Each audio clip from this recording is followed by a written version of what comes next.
안녕하세요. 오늘은 가톨릭 가정생활에 대해서 함께 이야기를 나눠보려고 합니다. 신념 있는 강사들의 특징은 중요한 게 뭔지 알아서 필요 없는 거 다 빼고 1시간을 부탁을 받으면 1시간을 딱 맞춰서 강의를 할 수 있는 능력이 좋아요. 근데 무능한 강사들은 뭐가 중요한지 몰라서 못 빼고 다 갖다 붙여놔갖고 신님께서 이제 오늘 혼인법 강의 부탁하셔갖고 2시간짜리 강의를 하나로 지금 합쳐는 놨거든요. 그래서 뺄 거는 나름대로 빼봤는데 얼마나 걸릴지는 모르겠어요. 어쨌든 배고프시지 않게 시간 넘기지 않도록 부지런히 잘 달려서 해보도록 하겠습니다. 먼저 시작기도 거치고 시작하도록 하겠습니다. 성부와 성자와 성령의 이름으로 아멘. 오소서 성령님.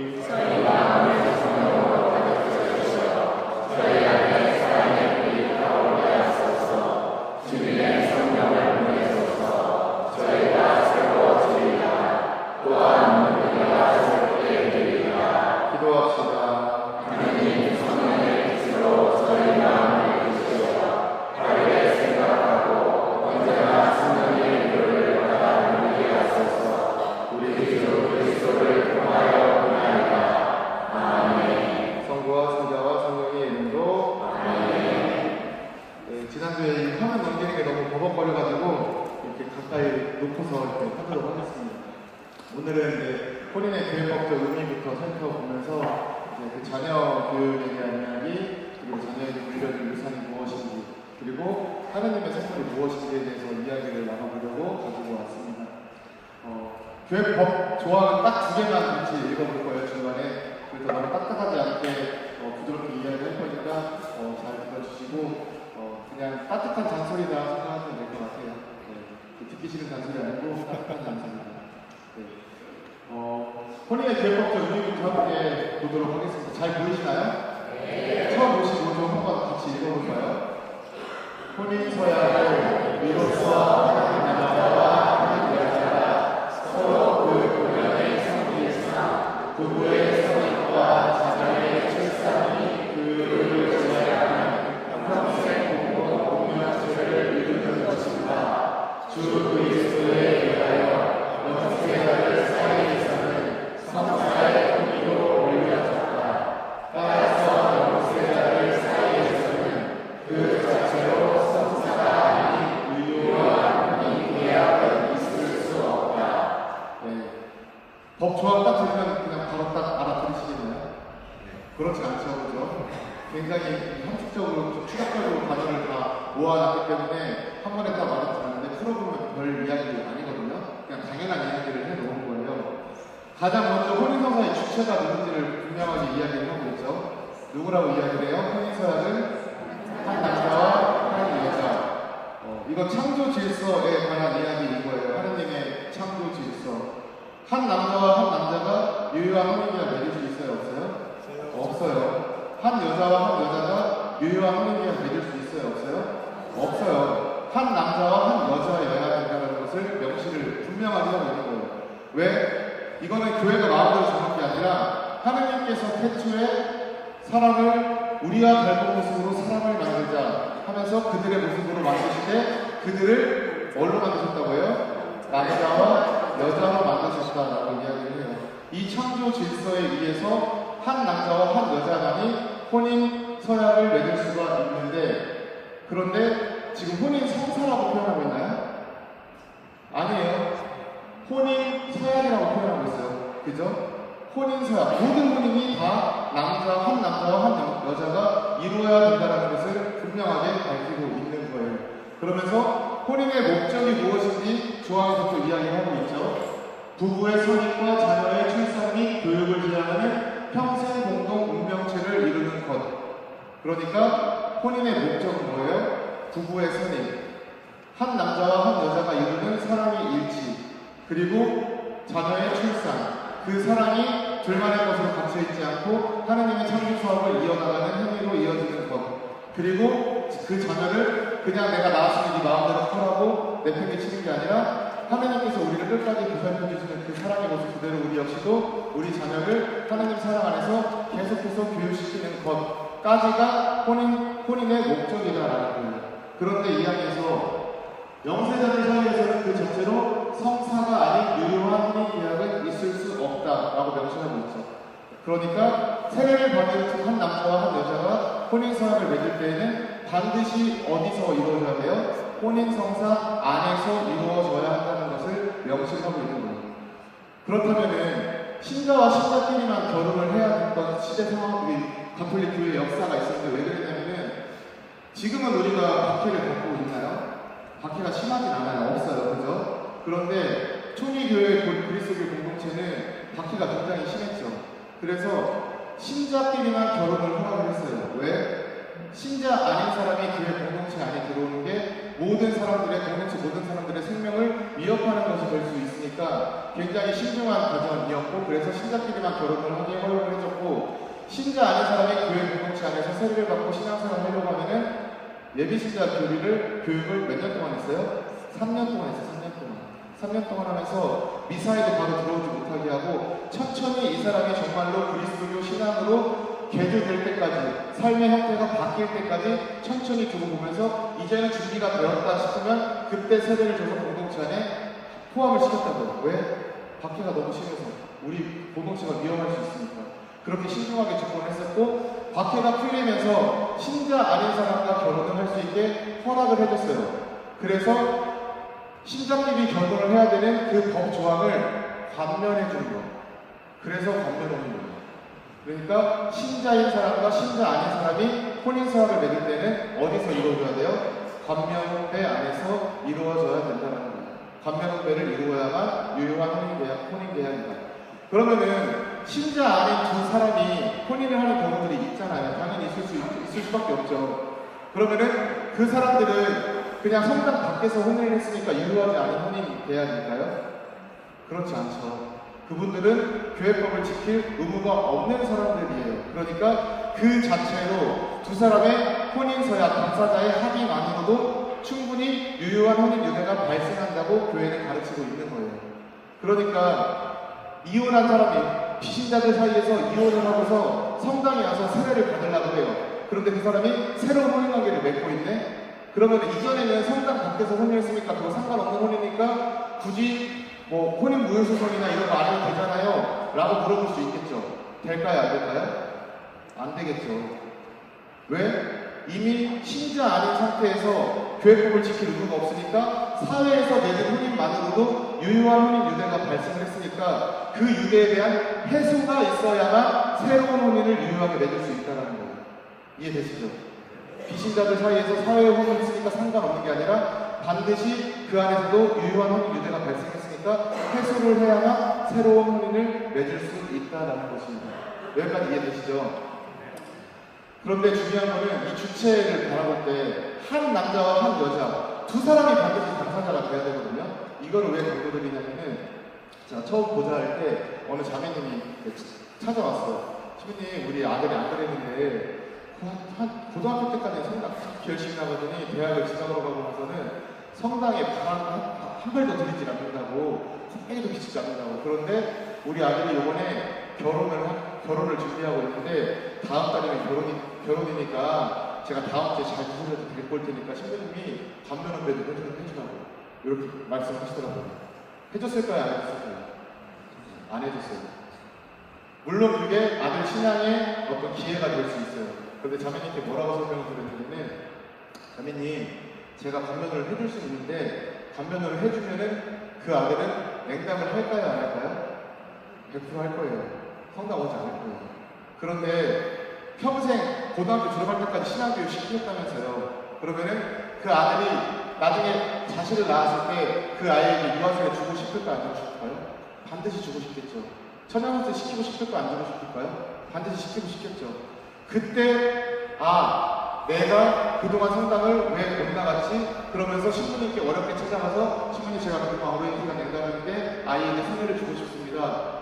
그러면서 어렵게 본인 자발적인 의지로 찾아와서 감면혼배를 받아도 하나도 늦지 않아요. 왜? 미리 감면혼배 준다고 그 아들 성당 나올 거 아니거든요. 본인 스스로 내 아들 때문에 나와서 관면홍대를 늦지 않으니까 그때 본인이 어렵게 찾아와서 혼인성사 할 수 있게, 관면홍대 할 수 있게 내비두셔도 되니까 자매님은 편안하게 자매님 신앙생활 하시라고 이렇게 안내를 드렸거든요. 왜 이 이야기를 드리냐면은 결혼을 엄마가 대신하는 거예요? 아니에요. 아빠가 대신하는 거예요? 아니에요. 두 사람이 하는 거예요. 한 남자와 한 여자가 하는 거예요. 그럼 두 사람 당사자들의 합의가 있어야 되고 그 자발적인 의지에 의해서 성당에 찾아와서 혼배를 청할 때 주는 게 혼인성사예요. 부모님이 등 떠밀려서 하는 게 아니라 부모님께 등 떠밀려서 오면은 반드시 모든 경우가 그런 건 아니겠지만 분명히 혼배만 하고서 성당에 오지 않을 것입니다. 그러니까 본인들이 자발적으로 원할 때 저도 늦지 않는다. 그러니까 부모님들은 권고만 하되 멱살 잡고 끌고 온다고 들을 애들도 아니고 그럴 필요 있다 없다? 없다라는 말입니다. 아시겠죠? 혼인의 성경적 의미 한번 이야기를 해볼게요. 자, 창세기 1장 26절에서 27절 말씀들 잘 보이시죠? 한번 읽어볼까요? 하느님께서 말씀하셨다. 우리와 비슷하게 우리 모습으로 사람을 만들자. 그래서 그가 바다의 물고기와 하늘의 새와 짐승과 온갖 일식스와 땅을 기어다니는 온갖 것을 다스리게 하자. 하느님께서는 이렇게 당신의 모습으로 사람을 창조하셨다. 하느님의 모습으로 사람을 창조하시되 남자와 여자로 그들을 창조하셨다. 자, 하나님께서는 이렇게 당신의 모습으로 사람을 창조하셨다. 26절에서 우리와 비슷하게 우리의 모습으로 사람을 만들자라고 이야기를 하잖아요. 한 분이신 그 하나님께서 우리라고 표현하고 있어요. 그 우리가 누구예요? 삼위일체 하나님이시죠. 그러니까 삼위일체 하나님이 이루는 그 친구와 비슷한 모습으로 사람을 만들자. 그렇기 때문에 사람을 만들 때 그들을 남자와 여자로 만드셨다라는 거예요. 남자 홀로 있으면 할 수 없는 것, 여자 홀로 있으면 할 수 없는 것, 그게 뭐예요? 사랑이라는 거죠. 삼위일체 하나님의 친구의 모습으로 인간을 만드셨고, 그러니까 인간 역시도 그 존재의 출발이 뭐예요? 사랑이라는 거예요. 남자와 여자로 만드신 까닭은 거기에 있는 거죠. 사랑하면서 살아갈 수 있게 하기 위해서. 그러니까 우리와 닮은 모습이라고 할 때 하나님을 닮은 그 모습은 단순히 꼴만을 이야기하는 게 아니라 삼위일체 하나님이 이루고 있는 친구의 본질, 그 사랑도 우리가 모든 인간이 담고 있다는 거예요. 그렇기 때문에 혼인은 하느님을 닮아가는 위대한 성소라고 이야기를 하는 거죠. 하느님의 거룩한 부르심이고 하느님을 닮아갈 수 있는 길을 열어주는 것이고, 이해되시죠? 그리고 삼위일체 하느님이 이루고 있는 그 친교가 그들만의 사랑 안에 머물러 있지 않고 그게 흘러 넘쳐서 인간 창조로 이어졌잖아요. 그러니까 부부의 사랑 역시도 둘만의 것으로 갇혀 있지 않고 흘러 넘쳐서 이루어지는 게 자녀 출산인 거죠. 그러면 여기서 우리는 하나님의 어떤 모습까지 담고 있는 거예요?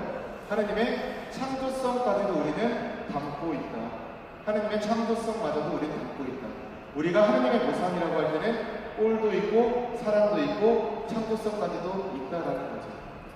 예수님께서는 그 말씀을 그대로 인용해서 마태복음 19장에서 이런 말씀하시죠. 한번 읽어볼까요? 예수님께서 이렇게 대답하셨다. 너희는 읽어보지 않았느냐?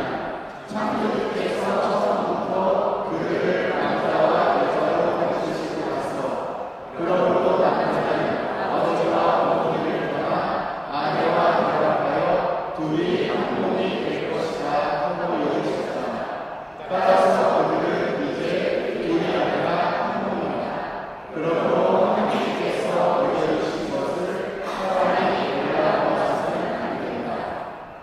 창세기 말씀을 그대로 인용하시면서 예수님께서는 한 발 더 나아가셔서 남자는 아버지와 어머니를 떠나 여자와 한 몸을 이룬다. 그러므로 둘은 이제 둘이 아니라 한 몸이다 라고 분명하게 언급을 하시죠. 두 사람이 하나가 됐다고. 그러니까 가정이라는 것은 그 본질은 부부 사이지만 한 몸을 이루는 부부가 가정의 출발인 거예요. 따라서 부부의 사랑에서 출발을 해서 자녀에 대한 사랑으로 이어지는 거고, 부부에 대한 사랑에서 출발해서 부모님에 대한 사랑으로까지 흘러 넘치는 게 가정의 본질이라고요. 나는 내 남편 필요 없고 내 남편 상관없고 우리 아들만 사랑할 거야. 가정이 온전히 살 수 있을까요? 없어요. 나는 우리 아내 필요 없고 나 부모님만 살릴 거니까 당신 알아서 살아. 이러면 가정이 온전히 살 수 있을까요? 없어요. 두 사람이 반드시 합음을 이루어야만 가정이 온전히 살 수 있다는 거예요. 혹시 폭삭 속았다라는 드라마 보셨나요? 보셨어요? 안 보신 분들도 계시겠지만 이렇게 좀 설명을 드리면은 양관식이가 오해순이를 데리고 와요. 그죠? 데리고 와서 결혼해서 아기를 낳죠. 첫째 이름이 뭐예요? 양금명이. 양금명이가 여자인데 양관식 할머니가 양금명이한테 뭐 시키려고 그래요? 해녀, 잡녀 시키려고 그러죠. 근데 양금명이 오해순이 엄마는 뭐 하다 돌아가셨어요? 물질하다 돌아가셨어요. 우리 엄마 잡아먹는 바다에 우리 딸을 넣고 싶을까요? 당연히 싫겠죠. 막 반대를 하니까 할머니가 뭐라 그래요? 시할머니가 잡녀라도 해야 집안에 기둥 하나 세운다고. 그러면서 제사를 준비해서 잡녀를 시키려고 하니까 오해순이 제사상을 엎어버리죠.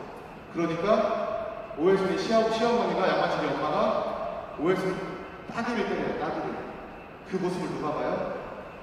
양반집이가 봤죠. 그러면서 오해순이랑 양금명이를 끌고 나가면서 뭐라고 얘기해요? 애순이 나랑 살러왔지 시집살이라고 하러 온 거 아니라고. 앞으로 우리 애순이 볼 생각 하지 말라고. 그러면서 할머니랑 어머니랑 연을 끊고 데리고 나가서 살죠. 그런 선택이 가정을 지키는 선택인 거죠. 내 아내를 위해서, 내 남편을 위해서 내 모든 것을 내어놓으면서 일치를 이룰 때 그 사랑이 흘러 넘쳐서 부모님에게도 갈 수 있고 자녀에게도 갈 수 있다는 거예요.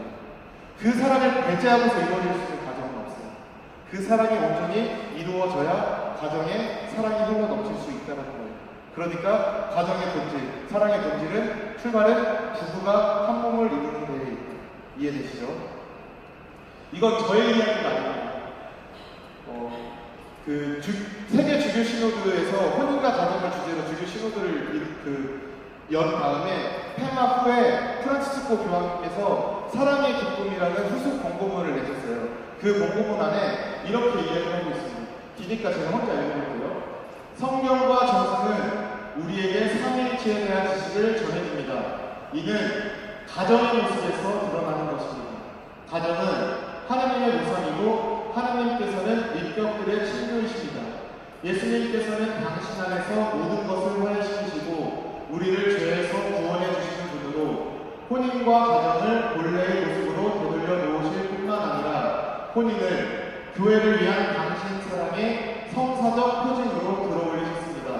그러므로 하나된 인간 가정에서 지극히 거룩한 삼위일체를 닮은 모습이 회복되었습니다.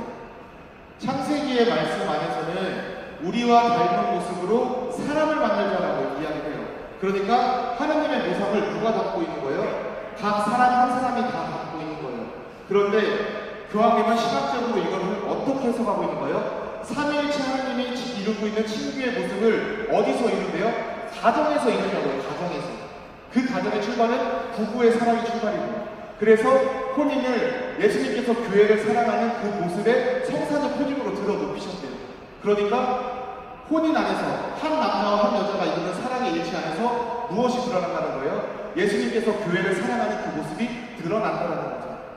예수님이 교회를 사랑하는 그 방식이 한 남자와 한 여자가 맺는 혼인 안에서 드러난다는 거예요.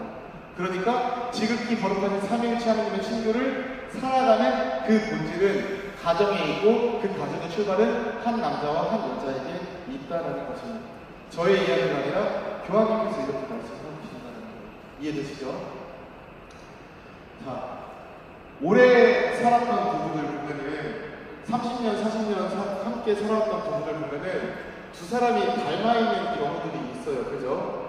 굉장히 참 두 분 참 닮았다, 참 너무 보기 좋다 이런 모습의 부부들이 계신데 30년, 40년 살았다고 해서 모든 부부들이 다 그런 모습이던가요? 꼭 그렇지만은 않아요. 그죠? 정말로 닮은 부부도 있고 아닌 부부도 있어요. 왜 그럴까요? 왜 그럴까요? 저는 두 사람이 서로 다른 환경에서 너무나 다른 환경에서 각자의 성격으로 각자의 삶의 패턴으로 살았던 두 사람이 어떻게 하나를 이루지? 어떻게 한 몸을 이루지? 이거에 대한 해답은 애초에 인간 창조의 출발이 뭐였어요? 우리와 닮은 모습. 그러니까 삼위일체 하나님이 이루고 있는 친교의 모습이었잖아요. 그러면은 부부가 사랑의 일치를 이룰 때 그 사랑의 본질은 삼위일체 하나님이 이루는 사랑의 모습에서 찾아와야겠죠. 그 사랑에서 우리가 복음을 찾아야겠죠. 삼위일체 하나님이 이루는 친교의 모습을 간단하게 설명 드려볼게요. 성부 하나님이 세상을 창조하셨어요. 그리고 우리를 세상에 내셨어요. 각 한 사람 한 사람의 삶을 너무나 소중히 여기시고 사랑하셔서 그래서 종세례하는 이스라엘 백성들을 두고 볼 수가 없어서 이집트에서 해방시켰어요. 광야 40년 광야 생활을 거쳐서 마침내 적과 꿀을 가나안 땅에 데려갔어요. 당신의 구원에 당신의 사랑을 당신의 자비를 끝없이 보여주기 위해서 부단히 애를 쓰고 그 결과 하느님이 인간 앞에 짜잔하고 나타나서 내가 너희를 구원하고 사랑하고 지키기 위해서 애썼던 그 하느님이야 라고 당신의 모습을 보여주시던가요? 구약이 그 어떤 예언자도 단 어느 누구도 하느님의 얼굴을 직접 본 사람은 없죠. 한 번도 당신의 모습을 드러내 비친 적이 없어요. 대신 그 자리에 누굴 보내셨어요? 성자 예수님을 보내시고 성령 하느님을 보내셨죠.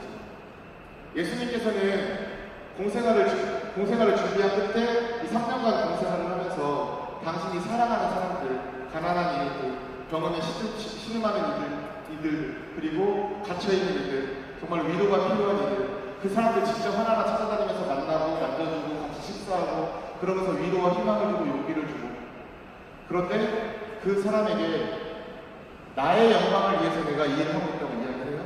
아니죠. 아버지 하나님의 영광을 위해서 이 일을 하고 있다고 이야기를 하죠.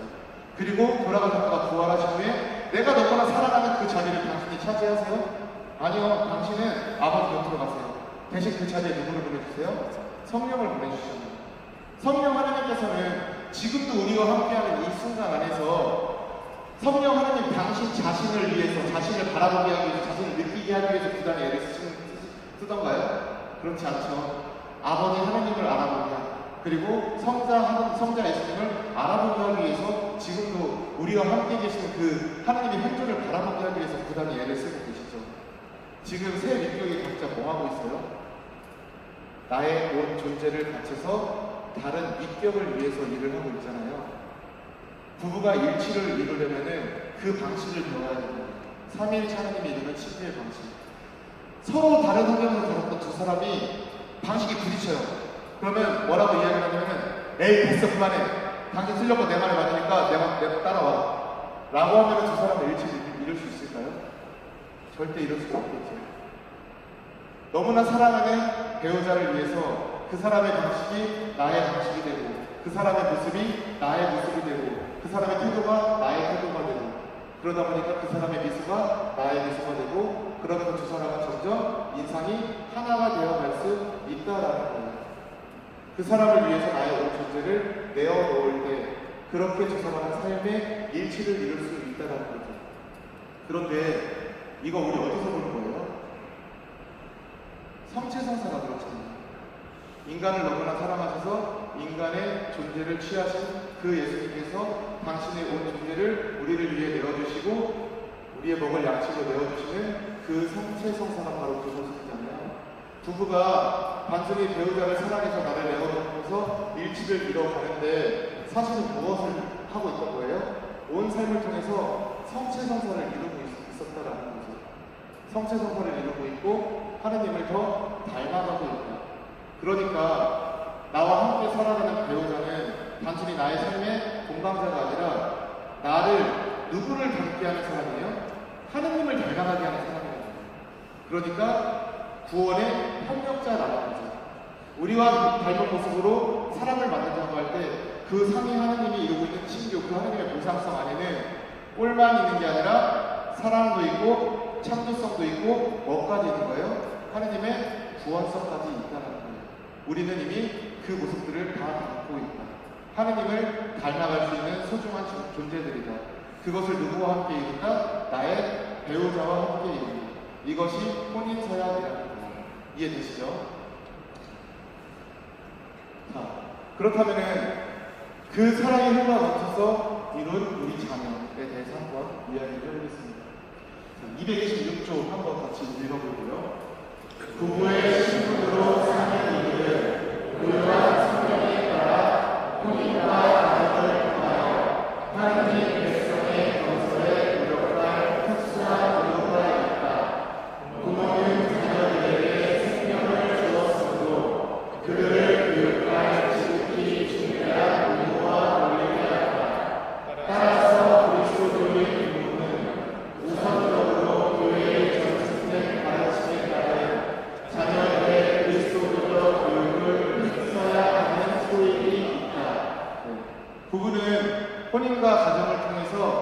그 안에서 무엇을 이루는데요? 하나님 백성을 이루고 하나님 나라를 찾아가고 그리고 특히 아이들에게는 그리스도교적 교리를 가르쳐줄 특수한 의무가 있다라고 법이 명시하고 있습니다. 이게 왜 중요하냐면은 가끔 어른 신자 자매님들 형제님들은 그런 질문을 하는 거 거의 못 봤어요. 자매님들이 그런 질문들을 많이 신부님 제가 헛살았나봐요. 제가 잘못이 많나봐요. 왜요? 우리 애들이 안 그랬는데 크더니 성당을 안 가. 내가 못 살아갖고 애들이 참 엄마한테 보면 별게 없어서 그런가 성당을 안 가. 어떻게 하면 좋겠어요? 속상하다. 그럼 물어봐요. 애들이 몇 살이에요? 그러면은 다 컸대요. 결혼도 했고 시집장가 다 갔고 자녀도 낳고 직장생활도 있고. 초등학생 시켰어요? 네 시켰습니다. 주일학교 다 보냈어요? 네 보냈습니다. 언제까지 보냈어요? 고등학교 졸업할 때까지 다 보냈고요. 자 여기 계신 신자분들 중에서 바라볼 때 나는 모태신앙에서부터 주일학교 교육 쭉 잘 받아서 단 한 번도 냉담하지 않고 성당 계속 꾸준히 잘 나왔습니다 하는 분들 계실까요? 있을 수도 있지만 뭐 거의 없어요. 그죠? 각자 나름의 이유로 성당을 떠나게 되는 계기들이 있어요. 그런데 하나님의 뜻은 그렇게 두시던가요? 팽개 치시던가요? 나도 모르는 어느 계기에 의해서 내가 하나님의 필요를 알아듣는 때가 있고 그래서 성당에 나도 모르게 자발적으로 찾아간 순간들이 누구에게나 있어요. 그죠? 그러면 내가 그토록 걱정하는 그 자녀를 하나님께서는 네 맘대로 살게 내팽개 치실까요? 그 아이가 알아듣는 방식으로 그 아이의 때에 하나님께서 초대를 분명히 해주실 거예요. 그죠? 이거는 내가 백날 멱살 쥐고 잡아 당긴다고 될 나이를 이미 넘어섰잖아요. 멱살 잡고 잡아 당길 때가 있고 아닐 때가 있는데 멱살 잡고 잡아 당길 때는 언제예요? 아이가 내 통제 안에 있을 때, 내 말을 잘 들을 때, 그때가 언제예요? 아이 어렸을 때, 주일학교 때. 아이가 언어를 배우기 시작을 하면은 엄마 아빠들이 뭘 해줘요? 동화책을 읽어줘요. 왜? 예쁘고 고운 단어를 많이 썼으면 좋겠으니까. 어느 날 저희 누나가 오더니 속상해 죽겠대요. 뭐가 속상하냐 했더니 자기는 한 번도 그런 걸 한 적이 없는데 유치원 가서 애가 이상한 말을 배워갖고 나쁜 말을 했대요. 과연 그럴까요? 누가 가르쳤어요? 그런 거를? 누나가 매형이랑 나랑 대화를 할 때 애들이 배웠겠죠. 과연 애들한테 나쁜 말을 안 했겠지만 주변 사람들 대할 때 가장 가까운 이웃들 대할 때 엄마 대할 때 남편 대할 때 혹여라도 나도 모르게 나쁜 말을 하면 아이가 들을까요? 안 들을까요? 무조건 듣겠죠. 엄마 아빠가 어떤 말을 평상시에 쓰느냐가 훨씬 더 중요한 일이죠. 그러니까 그 언어를 배우는 시기에 예쁜 말을 최대한 많이 해주려고 부단히 애를 쓴다는 거예요. 제 동기 하나가 어렸을 때 아버지가 너무 바쁘셔가지고 자전거를 못 배웠어요. 그래가지고 신학교 다니면서 이제 자전거를 그때 친구들한테 배우려고 하는데 어른 돼서 자전거 배우려고 하면 이거 배워줘요? 안 배워줘요. 엄청 힘들어요. 그래서 갑자기 끌고 나가서 자전거 타는데 여고생 3명이 산책하고 있는데 그 뒤에 자전거를 박았어요. 그리고 넘어졌어요. 다 큰 어른이 얼마나 착해요. 자전거 언제 배워야 돼요? 어렸을 때 아빠가 뒤에 있을 때 세발자전거 먼저 타고 보조바퀴 달린 자전거 타고 보조바퀴 떼면서 아빠가 붙잡아주고 있다는 걸 믿고 달리니까 달려지는 거잖아요. 그런데 아빠 붙잡고 있어요? 안 붙잡고 있어요? 놓고 있죠. 그 나이 때 배워야지 가능한 일이라는 거예요.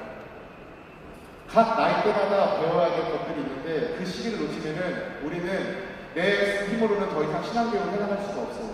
그러면 그때는 하나님께 맡기는 수밖에 없죠. 그러니까 신앙교육을 해나가야 되는 그 시기에 신앙을 반드시 알려줘야 된다는 거예요.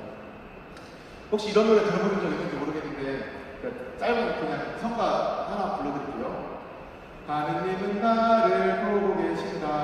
그리고 사랑해 주신다. 언제나 내 곁에 계신다. 길 걸을 때나 잠을 잘 때나 친구하고 얘기할 때나 어디든지 계시는 나의 하느님. 하느님은 우리 아버지 세상에서 제일 좋으신 분. 내 손을 잡고 끌어주시는 좋으신 분. 이런 노래 혹시 들어보셨나요? 이런 노래 혹시 들어보신 적 있으실까요?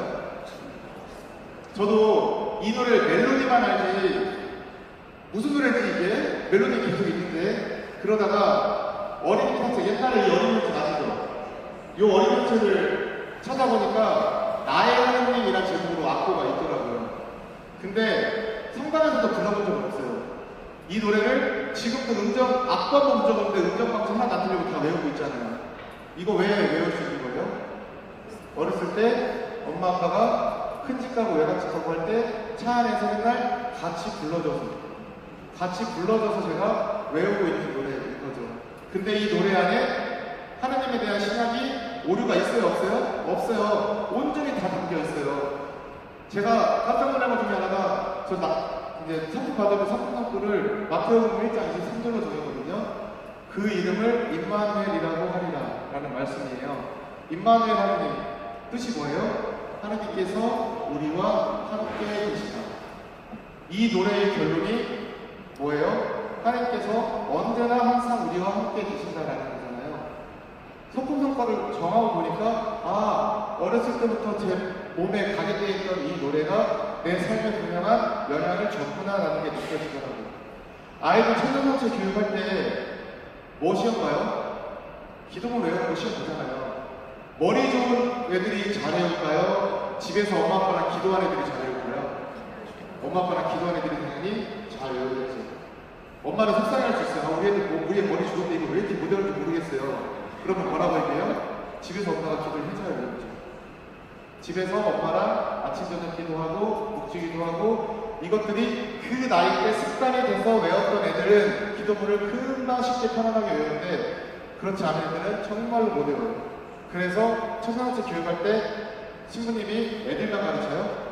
아니죠. 엄마 아빠 교육도 같이 하죠. 왜? 가정 안에서 이 신앙의 전수가 반드시 필요하니까.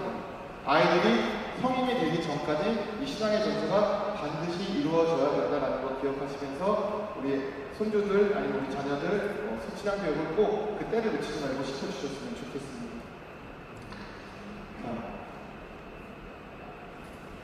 어느 자매님이 저한테 와서 신부님 우리 애가 사춘기가 왔는데 말을 잘 안 들어요. 그래서 성당에 다음 주에 데리고 올 테니까 좋은 얘기 좀 해달라고 저한테 이야기를 해요. 그래서 제가 뭐라고 얘기했냐면 자매님 제가 아이들을 만나는 시간은 일주일에 길게봐야 한두 시간입니다.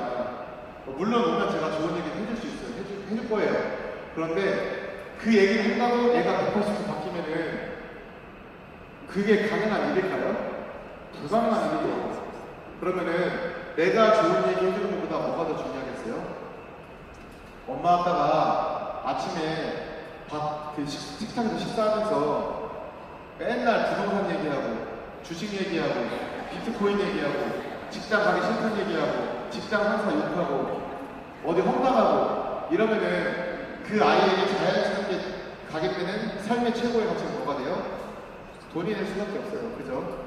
그런데 엄마 아빠가 아침에 밥을 먹으면서 옆집 할머니 걱정 이야기하고 그 다음에 가족 중에 병원 중에 있는 사람들 걱정 이야기하고 누구 병문안 가야 되는데 삶의 위로가 되고 희망이 되는 이야기하고 또 어디 분산 가야 되는데 이러면서 계속 더불어 살아가는 모습에 대한 고민을 나누면은 그 아이 생각 속에 마음 속에 삶의 가장 중요한 가치는 뭐가 되겠어요? 함께 살아가는 것, 더불어 살아가는 것, 사랑하는 것, 그것이 삶의 최고의 가치가 되겠죠. 제가 줄 수 있는 게 아니라 엄마 아빠가 줘야 된다는 거예요. 한 4, 5년 전 EBS 다큐프라임에서 초등학교 5, 6학년 아이들 대상으로 장래 희망이 뭔지 조사를 했어요. 설문조사를 했는데 어른들은 다 못 맞추시더라고요. 근데 제가 중산동 홍대 가서 방문하다가 애들한테 물어봤더니 애들은 대번에 그 답을 알더라고요. 1위가 뭔지 혹시 아세요? 장래 희망 1위? 유튜버? 또? 네. 1위가 뭐였냐면은 돈 많은 백수였어요. 돈 많은 백수. 왜 그럴까요? 엄마 아빠가 맨날 직장 가기 싫다는 얘기하고 직장 항상 욕하고 그런데 돈 얘기를 맨날 하니까 돈은 필요한 걸 알겠고 그래서 돈은 있고 싶고 일은 하게 됐고 그러니까 아이들이 돈 많은 백수가 되고 싶다라는 결론을 내렸겠죠. 이 이야기를 듣고 너무 참 충격을 받아서 우리 누나한테 자극을 좀 줘야 되겠다. 저희 누나는 애들을 진짜 잡아먹거든요. 공부를 엄청 시켜요. 스트레스 너무 받을만큼 불쌍해 죽겠는데 누나한테 이 자극을 줘야겠다 해서 이런 딱 얘기를 했더니 누나가 치 하고 웃어요. 저희 누나는 분당에 살고 있거든요. 여기 애들은 달라. 뭔데 그런 얘기는? 그랬더니 네가 물어봐봐. 그 작은 오빠 그때 초등학교 2학년이었어요. 예주야, 네 친구들은 커서 뭐가 되고 싶어 해? 라고 물어봤더니 여자애들, 예주가 그냥 망설임도 없이 대답한다고 하더라고요. 분당 아줌마. 왜 분당 아줌마가 되고 싶었겠어요? 엄마들끼리 맨날 만나면은 옆집 아줌마 칭찬하고 옆집 아줌마 뭐 했다더라, 그 남편 뭐 했다더라, 그 자식 뭐 했다더라, 자기들끼리 공유하고 있는 그 문화에 대해서 계속해서 아이들한테 주입을 시키니까 아이들은 분당이 친구구나, 이게 벗어나면 안 되겠구나, 분당 아줌마가 되겠구나 라는 꿈이 생겼던 거겠죠. 내가 우리 아이를 배우자랑 같이 사랑이 흘러넘쳐서 하나님의 창조성을 받아서 아이를 낳았지만 그 아이는 나에게서 온 거예요? 하나님에게서 온 거예요? 하나님에게서 온 거죠. 그러면은 그 아이를 세상에 처음 귀하게 내실 때 그 아이를 통해서 이루고자 하는 꿈, 그 희망들이 하나님께 있었을까요? 없었을까요? 있었겠죠. 그 아이를 통해 이루고자 하는 당신의 사랑이 얼마나 대단한 것인지를 바라보고 계셨겠죠. 청소년 사목을 하는 목적에 대해서 교황 본원에서 뭐라고 이야기를 하냐면은 아이들이 갖고 있는 각자 고유한 성소를 발견하여 그 사랑의 소명을 각자 삶 안에서 실현해 나가게 하기 위한 목적으로 청소년 사목을 하는 거고, 그래서 청소년 사목 안에서 아이들이 다양한 공동체 생활을 통해서 서로 안에 나는 어떤 역할을 할 때 행복을 느끼고 어떤 걸 나눠줬을 때 기쁨이 되는지 삶의 힘이 되는지 이런 걸 체험하는 장을 계속 만들어주는 게 청소년 사목이라고 이야기하거든요. 그러면은 부모님이 아이들한테 뭘 해줘야 돼요? 그 기회를 만들어줘야 된다는 거죠. 그래서 잠시 동영상 하나만 보여드릴게요.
재작년에 제 가슴을 너무나 뛰게 했던 노래가 있는데 이 노래였어요. 초등학교 2학년 아이의 노래인데 교감기가 좀 별로 좋지 않고 어려움을 많이 겪었고 말도 좀 느리고 그래서 따돌림을 좀 당하고 있었는데 그 선생님이 수행평가를 가정에서 함께 뭔가를 참고해서 만들어 보라고 했나봐요. 그래서 이 친구 아빠가 이 노을이를 위해서 이 노래를 만들어줬고 이 노래를 유튜브에 발표했는데 엄청 대박이 났어요. 가사가 전달이 잘 될지 모르겠지만 이 가사 따라가면서 한번 들어보세요.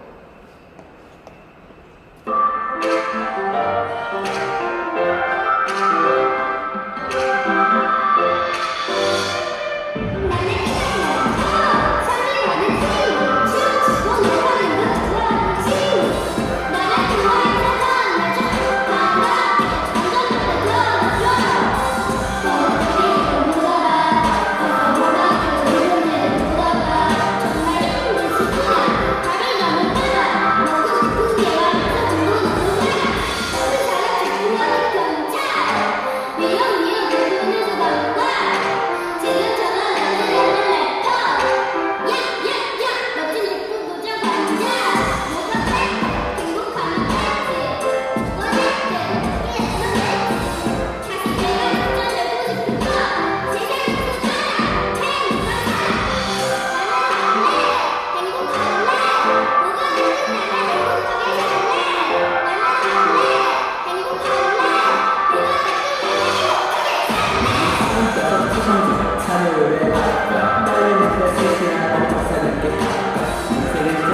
세상에서 가장 너무 높은 사람.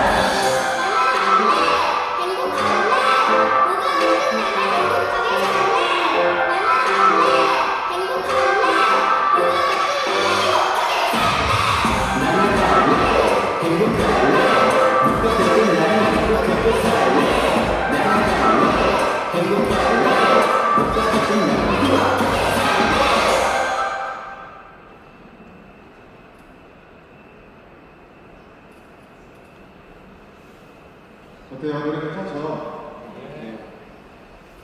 노을이는 어른들이 자꾸 물어보면은 커서 뭐가 될 거냐 물어보면은 쉽대요, 어렵대요? 힘들대요, 그죠? 근데 노을이 아빠는 그 질문이 쉽대요. 왜? 답은 오직 하나니까. 답이 뭔데요? 노을이가 자기 삶을 선택하는 거. 왜? 나도 어차피 처음 살아보는 인생이고 나도 아직 인생의 답을 잘 모르겠는데 내가 어떻게 노을이한테 답을 주겠어? 노을이가 스스로 찾아봐야지. 나는 그냥 끝까지 너를 믿어줄 거야. 이 메시지를 전하고 있는 거죠. 예전에는 사춘기 언제부터 그랬어요? 중학교 1, 2학년, 그 중이병 그랬잖아요. 요새는 사춘기가 언제면 돼요? 엄마들이? 초등학교 4학년, 5학년, 이때 이미 온대요. 그런데 사춘기는 엄밀히 얘기해서 2차 성징이 일어나면서 신체 변화에 따라서 내 감정에도 변화가 생기면서 예전 같지 않은 애들의 모습을 바라보는 게 이 사춘기 엄마들이 아빠에게 감당해야 될 그 모습이었죠. 그러니까 사춘기 정확히 중학교 1학년 때 오는 게 맞아요. 그런데 그럼에도 불구하고 4, 5학년 때 사춘기가 온다라고 느끼는 이유는 뭐겠어요? 아이들이 4, 5학년이 되면은 과학적 사고를 시작을 하면서 사고의 지평이 넓어지고 그동안 엄마 아빠가 해준 얘기가 다 답이라고 생각하면서 살았던 애들이 거기다가 질문을 던지기 시작해요. 왜? 이런 질문을 던지면서 어쩌면 엄마 아빠 말이 틀렸을 수도 있겠다 하면서 자기 생각을 얘기하기 시작하는 거예요. 그러면은 엄마 아빠는 그동안 말 잘 들었던 애가 자꾸 딴 얘기를 하니까 속이 터져요, 안 터져요? 속이 터지죠. 그러니까 그 아이가 반항한다고 생각을 하는 거예요. 반항한다고. 그러면서 왜 이렇게 말을 하냐고. 사춘기가 벌써 왔냐고. 이렇게 생각을 하는 거죠. 그러나 사춘기는 그때 오지 않는다. 초등학교 5학년 아이가 독립을 하기 위해서 사고의 지평을 넓혀나가기 위해서 시도를 하는데 엄마 아빠가 그것을 반항이라는 말로 바꿔버리면 그 아이는 독립에 성공할 수 있을까요? 없을까요? 성공을 못하겠죠. 그런데 초등학교 5학년 아이가 엄마 아빠 생각에 도전을 해서 독립에 성공을 하면은 방황이라는 걸 하는데 이 방황을 몇 학년 수준에서 할까요? 초등학교 5학년 수준에서 방황을 해요. 그리고 나가서 내가 틀렸네? 엄마 아빠 말이 맞네? 그러고 나서는 돌아와서 엄마 아빠 말을 따르기로 내가 선택한 거예요. 내가. 엄마 아빠의 강요에 의해서 가는 거예요. 그런데 그때 실패를 하면은 진짜 사춘기가 왔을 때 중학교 1학년 때 또다시 독립을 시도를 하겠죠. 그때 성공하면은 중학교 1학년 수준에 방황을 하는 거예요. 그러나 실패하면은 엄마 아빠가 너무 세서 꽉 잡고 있어갖고 실패했어. 그러면은 어쩔 수 없이 딸려가겠죠. 고등학교 때 또 시도해요. 또 독립을 시도하는데 또 실패했어. 엄마 아빠가 너무 세서 그럼 꽉 잡혀 있어. 쥐죽은 듯이 있어. 가만히 있어. 그 아이는 대학을 반드시 어디로 갈까요? 집이랑 가장 먼 데로 갑니다. 그리고 두 번 다시 마음의 지지를 가정에 둔다 안 둔다? 절대 두지 않아요. 돌아오지 않아요. 20살 넘어서 독립에 성공한 아이들은 20살 성인 수준의 방황을 할 수밖에 없어요. 그러니까 집에 돌아오는데 걸리는 시간도 훨씬 더 오래 걸릴 수밖에 없다는 거예요. 초등학교 5학년 때부터 아이들이 사고의 지평을 넓혀나가는 그 시기에 아이들이 마음껏 나가서 부딪히고 깨질 수 있는 기회를 주고 그때마다 물론 엄청 힘들겠지만 끝까지 믿어주는 엄마 아빠의 지지가 있어야만 아직 아이들은 올바르게 설 수 있다는 거예요. 뇌도 자랄 수밖에 없는 환경에서 온실 속의 화초처럼 자랐던 아이들이 사회에 나가서 수많은 위기와 도전을 맞닥뜨리면 그것을 감당할 수 있는 힘이 있을까요? 없어요. 그 힘을 길러본 적이 없는데 어떻게 그 힘을 가질 수 있어요? 그 힘을 기르려면 어떻게 해야 돼요?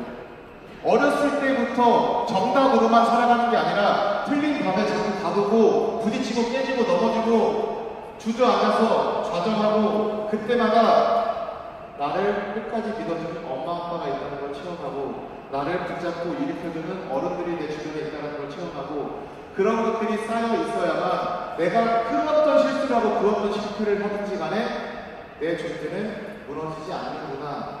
무엇보다 부모님이 나를 끝까지 믿어주시는구나. 그 힘이 쌓이겠죠. 그리고 영원히 사라지지 않을 힘. 하느님께서 나를 얼마나 사랑하는지를 알고 살아간다는 그 확신을 갖게 된다면 당연히 세상에 나아갈 때 이 세상을 대하는 태도가 달라질 수밖에 없겠죠. 초등학교 아이들이 성사를 보러 오면은 꼭 이렇게 이야기해요. 하느님이 나를 얼마나 끔찍이 사랑하고 예뻐하시는지를 알면은 기분이 좋아요, 싫어요? 그럼 다 좋다고 이야기를 하죠. 하느님이 나를 얼마나 많이 사랑하는지 알려면은 하느님 자주 만나야 돼요? 가끔 만나야 돼요? 자주 만나야 된다고 얘기해요. 그러니까 주임사 빠지지 말고 성당 잘 나오고 엄마 아빠 따라서 평일교회 들어오고 하느님 자주 만나야지 하느님이 나를 사랑한다는 것을 더 많이 체험할 수 있어요 라고 이야기를 하거든요. 그 체험 언제 해줘야 돼요? 아이들이 어렸을 때 주일학교 다닐 나이, 중고등부 다닐 나이, 고등학교 갔다고 시험 봐야 된다고 성당 빠지냐 하면은 그 아이는 성당은 언제든지 내려놔도 되는 선택지가 될 거예요. 그러면은 나중에 삶의 위기와 시련이 왔을 때 하나님께 의지하지 않고 그 힘을 이겨낼 수 있는 힘을 가지기가 어렵겠죠. 언제든지 성당에 와서 하나님께 의지할 수 있고 하나님께 도움을 청할 수 있고 그분께서 내 옆에 계시다는 그 확신을 주기 위해서 고등학교 졸업할 때까지는 적어도 고등학교 졸업할 때까지는 주임사 빠지지 않고 나올 수 있게 안내를 꼭 해주셨으면 좋겠습니다. 시간이 많이 지났는데 일단 다른 데까지 한번 해보겠습니다. 이 유산 문제, 루카복음 12장 13절에서 15절에 나오는 유산 문제인데 어떤 사람이 예수님께서 이렇게 물어요. 스승님, 제 형제로 저에게 유산을 나누어 주라고 일러주십시오. 이 이야기 뭐예요? 예수님 시대 때도 부모님의 유산에 대한 분쟁이 있었다 없었다? 있었다는 이야기겠죠. 그러니까 예수님께서 뭐라고 그래요? 모든 탐욕을 경계하여라. 아무리 부유하더라도 사람의 생명은 그의 재산에 달려있지 않다. 저희 누나가 이렇게 정치적인 어떤 이런 얘기는 아니고 이재명 대통령을 굉장히 싫어해요. 굉장히 싫어해요. 왜 그러냐면은 제 명이 아파트 하나, 저희 어머니 명이 아파트 하나, 시어머니 명이 아파트 하나, 부동산에 투기를 엄청 해놨어요. 근데 이재명 정부가 부동산을 엄청 없애니까 스트레스 엄청 받아하면서 완전 민주당으로 들어갔어요. 이재명 부총리 엄청 싫어하는데 왜 그렇게 해? 물어보니까 자기는 큰 조카 성인 될 때, 작은 조카 성인 될 때 아파트 한 채씩 반드시 줄 거예요. 애들 그거 고마워할까요? 유산을, 재산을 남겨주면은 형제들은 다는 아니겠지만 반드시 싸워요. 서운함이 생기고 속상함이 생기고 원망이 생기고 미움이 생겨요. 그러면은 그 재산 때문에 누구를 탓하고 원망하냐면은 그 재산을 준 사람을 탓하고 원망해요. 우리가 가족들에게, 우리 자녀들에게 뭐가 더 필요할지를 생각해보면은 내 유산은 오히려 가족을 망치는 게 될 수 있어요. 우리나라 사람들이 뭐 건축 헌금이라든지 2차 헌금이라든지 이런 보험금을 낼 때 유럽에서 가서 보니까 주일기사 때 1유로까지 동전이 나와요. 5유로짜리 지폐는 가끔씩 보이고 대부분 다 1유로, 2유로짜리 동전이 보험금을 내거든요. 우리나라 사람들이 훨씬 더 헌금을 많이 해요. 그런데 인류 보건학부에서 전 세계 보험금 수준을 이렇게 매년 이렇게 통계를 조사를 하나 봐요. 인류 보건학부에서 일하는 우리 한약태 분신들 형님이 한국이 몇인 줄 알아? 내가 물어보길래 그래도 한 뭐 선진국이니까 뭐 10위 안에 되겠죠 라고 했더니 30위 정확히 얘기해요. 1위에서 10위까지는 유럽의 대부분의 국가들이 다 차지하고 있고요. 왜요? 그랬더니 평상시 헌금은 그렇게 되는데 돌아가시면 모든 유산을 다 교회에 주십니다. 자녀들한테 주는 개념 자체가 없어요. 자녀들한테 아무것도 주지 않아요. 본인 스스로 본인 삶을 선택해서 본인 스스로 본인 삶을 읽어 나갈 수 있는 기회의 장을 다 마련해주고 대학 교육까지 시키면 거기서부터 끝. 니들이 알아서 살아. 그리고 이거는 나의 노후를 위한 자금. 그리고 다 쓰고 나서는 하나님께 바치는 유산. 자녀를 위해 아무것도 물려주지 않아요. 우리 부모님 세대를 한번 생각을 해봐요. 지금의 이 재산을 이루기 위해서 얼마나 부단히 애를 써 오셨는지. 저희 할머니만 봐도 일제강점기 때 태어나셨죠. 그리고서 한국 전쟁을 겪는 중에 저희 아버지를 낳으셨습니다.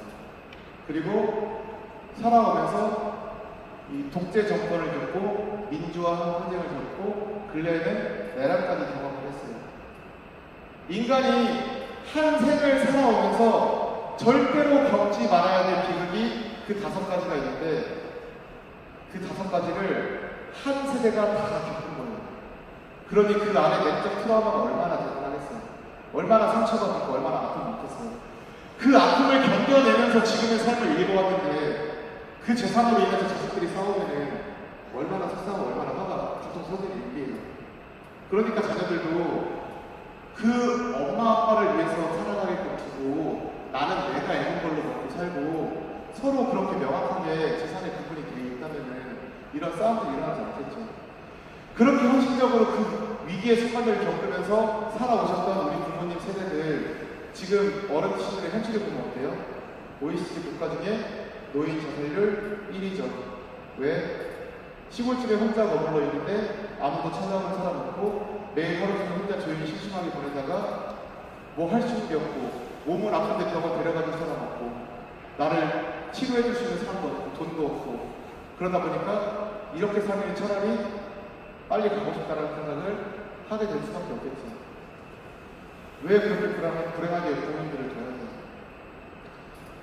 우리가 물려받을 유산은 부모님의 재산이 아니라 우리 아버지께서 살아오면서 얼마나 멋지게 살아오셨는지 알잖아요.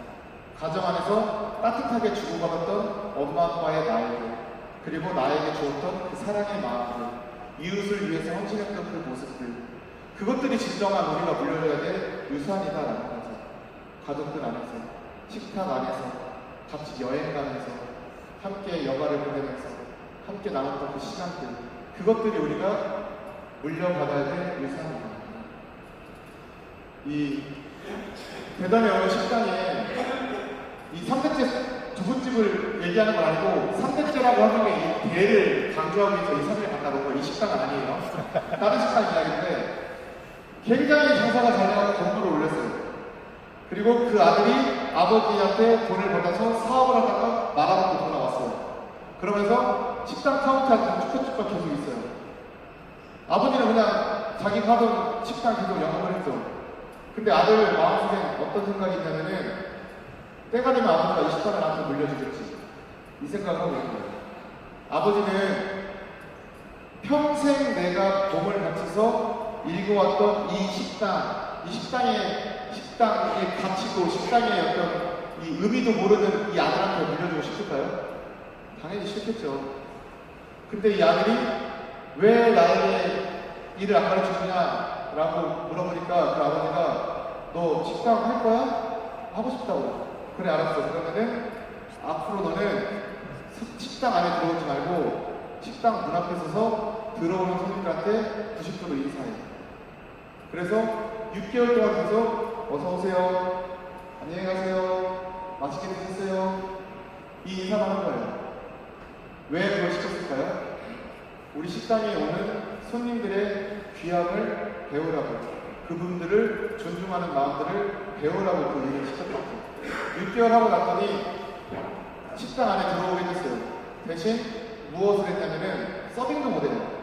신발 뒤집는 걸 시켰어요. 신발 뒤집고 신발 신발장에 넣어놓고 계속 뒤집어주고 손님들 나갈 때마다 신고 편안하게 나갈 수 있게. 뭐 가르치고 있는 거예요? 봉사정신 습득시키고 있는 거예요. 그렇게 아이들을 교육을 시켰고요. 우리가 자녀들에게 무언가를 물려준다고 할 때 내가 평생 읽어왔던 내 결실이 아니라 그 가치들, 그 과정들, 그 의미들을 전해줘야지 온전히 우리 자녀들이 삶을 읽어갈 수 있다는 거. 이해되시죠? 네. 시간이 많이 지나서 마지막 결론 딱 하나만 이야기하겠습니다. 제 동기가 군대 제대하고서 이제 신학교 복학을 했는데 저는 군종병 출신이고 그 동기는 훈련병 출신, 아니 그 행정병 출신이었어요. 행정병이다 보니까 얼마나 컴퓨터를 많이 만졌겠어요? 워드 프로세서를 굉장히 잘하는데 한글 굉장히 잘 다루는데 어느 날 뭐가 막혔나 봐요.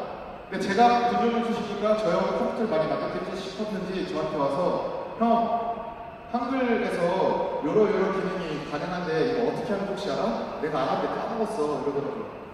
근데 제가 보니까 이거는 한글이 아니라 포토샵을 갖고 와도 못할 것 같은 기능인데 이걸 한다는 거예요.